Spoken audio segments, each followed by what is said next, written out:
500 watching points. Watching point number 95.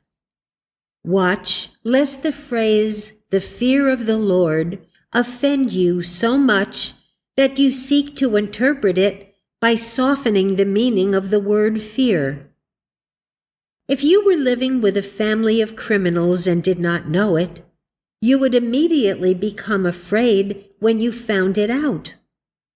But this fear would be wholesome, since it would cause you to make plans to leave. It would be the beginning of wisdom. Our leader once declared, "The fear of the Lord is a wholesome idea." When the Lord, or the Spirit of understanding, comes to you, it brings you fear, not of mortal mind, but of the effects of continuing to let it control you, since, in belief, it shuts you off from God. This is the beginning of wisdom, because it is the first step out of bondage. The student should be afraid to let his thought be overshadowed by mortal belief, not because he is afraid of a lie or what the lie claims to do, but of what it means to have a distorted sense of omnipotent good. The power of God is the only power, and it is wise to fear a distorted sense of divine power and the consequent misuse which follows.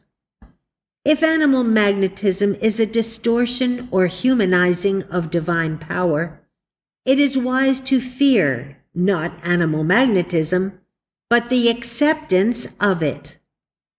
The fear of the Lord might be defined as a fear to offend God by accepting a finite or sinful sense of man and the universe. God is perfect, and His creation is perfect. We should fear lest we accept or believe anything less than that high standard. If one understands the nature of omnipotence, he will fear to misuse or misconceive of it in the slightest degree. Mortal man is kept in line through fear of matter, suffering, punishment, medical law, etc.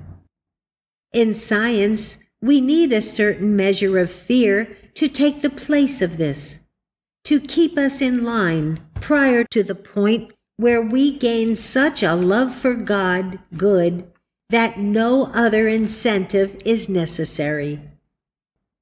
Mrs. Eddy's use of the fear of the Lord is illustrated by the prophecy she wrote for the students on December 23, 1886.